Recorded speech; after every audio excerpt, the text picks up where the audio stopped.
Hello, Abigail here with the Tarotscopes for Virgo season. Leo Sun, Moon, and Rising. All right, my Leos. Kind of the main information you need to know astrologically heading into this is that it is eclipse season. Eclipses are points in the sky, happen in points in the sky called the nodes, the north and the south node, the lunar nodes. There are actually other planetary nodes, but kind of in your traditional astrology, you mostly use the lunar nodes where eclipses happen. And we are at that time of year because the eclipse points are in Virgo and Pisces, and a lot is transpiring. It's also important to note that Leo season was full of a Mercury retrograde in Leo. So just take a moment to breathe in where you've been and how far you've come, and that we're going into something kind of intense. I will say, interestingly enough, point of hope. The cards have not been super doom and gloom this time around with the eclipses. There's kind of like a lot of interpersonal stuff, a lot of victories and celebrations. You have some really nice cards. So I think eclipse season is going to be a bit more tender to you than expected. And if it's not tender, there are tender moments in eclipse season that I think are going to really come in clutch if you are on the struggle bus currently. So have faith in that. And if you want to know anything more about the Virgo season astrology, you can check out the link below. But let's get into it. Starting off, we have Four of Wands. And I do love this card because it is about home and belonging and security and what happens when passion and love and effort and connection all meet in a space and we get this sense of home. These eclipses are about home to you. Wherever your rising falls, that kind of puts these nodes in a certain house. I would check that out and see where belonging and where home is happening for you in the moment. Also, just note the fourth house is home in the birth chart. So put little spider webs together and maybe come up with something for yourself. And if you can't do that, you can always find an astrologer to help you. Me, someone else, whoever resonates. But this is about a homecoming. It's about a return to something that is safe and stable, not necessarily moving backwards, even. Also, soul lives multiple lifetimes. We might be returning to something that we had in a past life that we now get to fully enjoy, that we could only really look at from the outside. And now we're kind of stepping into belonging. It has not been an easy path, it has not been a simple path. We may still feel like an outsider, but there is a place where you belong, and this eclipse season is in pursuance of said space. It's also a reminder that it is trine water signs, not Virgo season itself, but the North Node in Pisces. And Virgo is trine earth signs. It is this combination of a physical space and emotional existence. So really sit with these themes of where you belong and who you belong with. And no, you don't have to have blood family who supports you in order to find this. This is also could be very much about found family. We do have the Three of Cups. This is about communion, and I love the fact that there's like three little birds sitting on a branch together, kind of watching over the cups. And to me, they're almost chit chatting. This is about connection and community and care, and um, finding those you resonate with, regardless of background or experience, and that network that we need. And when times get rough and when things feel out of balance, it's about appreciating those who wish the best for us and those who we wish the best for.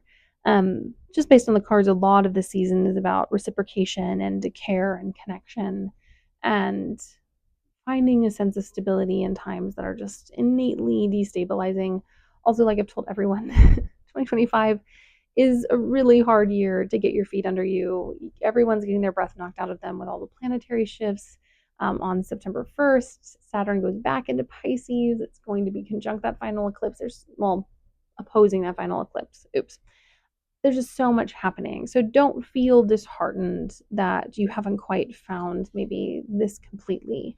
You are on the way and you have a lot of the components. So put them all together and make a little makeshift nest and place to settle down and appreciate and enjoy the people that want you to succeed. And if you don't feel like there are those people, know that there are guides and spirits and ancestors who want your success as much as you do. And then we have this Father of Wands, which the kings have been all over today on the readings because I do these in batches.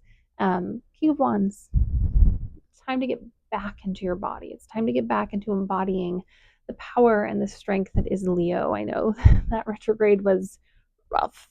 And because it kind of fell in degrees that have been constantly like passed over in the past 2 years, and because we are going to be having eclipses there come early next year, it does feel like there's a weight and a crumbling. Last year, tarot wise, was the card of strength, which is the card associated with Leo. And what we kind of found was that that card was less about strength in the form of like exertion and power, more about fortitude and endurance and the ability to persevere. And now is a time to kind of gird ourselves up, as you will, and take a hold of this wand and really step out on some of the stuff we've had to delay or push aside.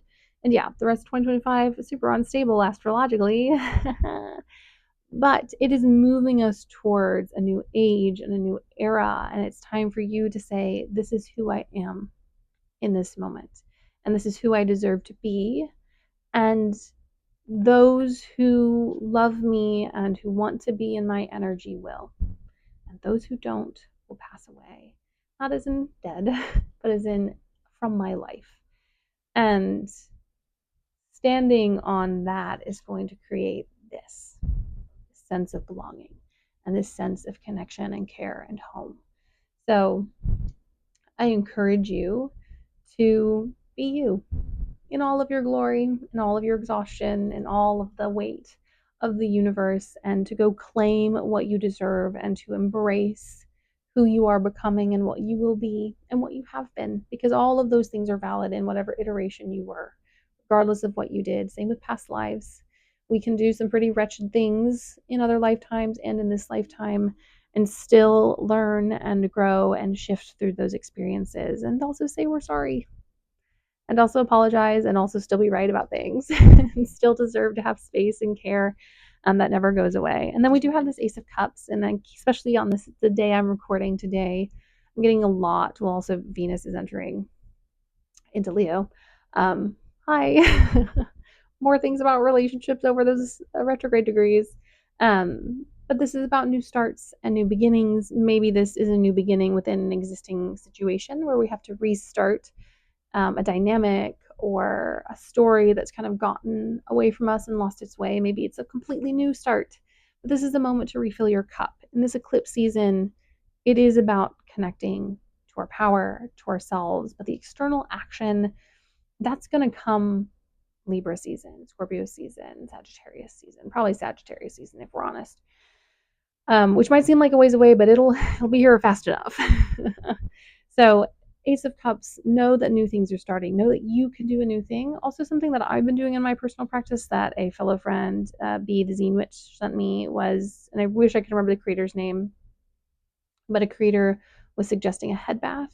You basically steep some herbs, cloves, oregano, wormwood, hyssop, and then add frankincense. And then you pour it on your head to kind of cleanse and refresh.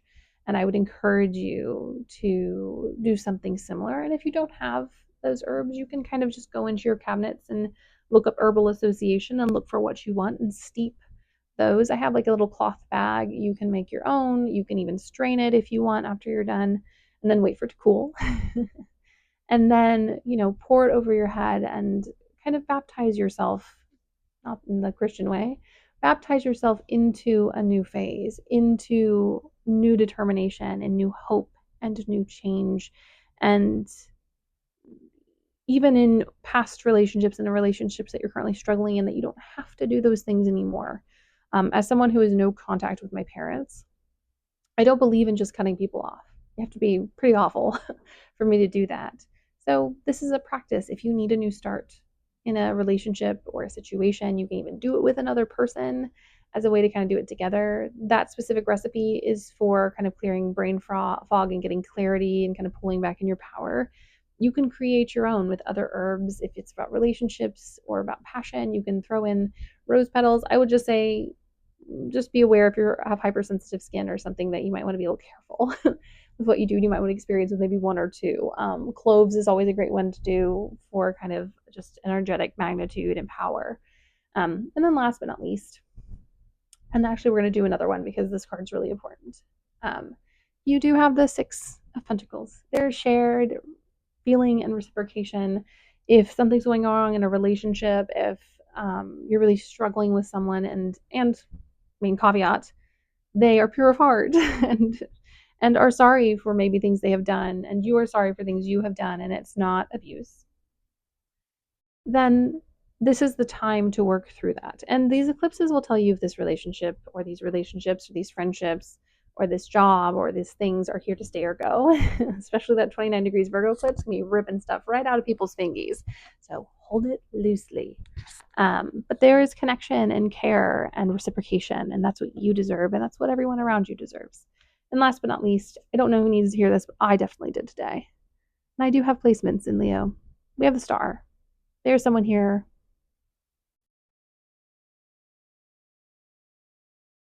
Whether it is spirit or ancestors, which very much ties back into our Three of Cups, or our own soul, or our spirit baby, or any of the angels or spirits you may or may not work with, things you don't know about, but they're here to guide and protect and care, and that's what they're doing. And so trust that even if you feel alone,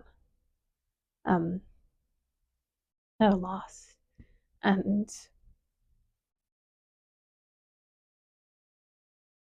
afraid for what is to come, and feeling as though this is not very stable, and this may not be enough, that there is cosmic care and there's a bigger story here, and you will get the beautiful, wonderful acceptance and care that you deserve. You just have to trust, and you really do have to stand on business when it comes to who you are, and not changing and constantly shifting to be more malleable to other people's needs, even people that we love.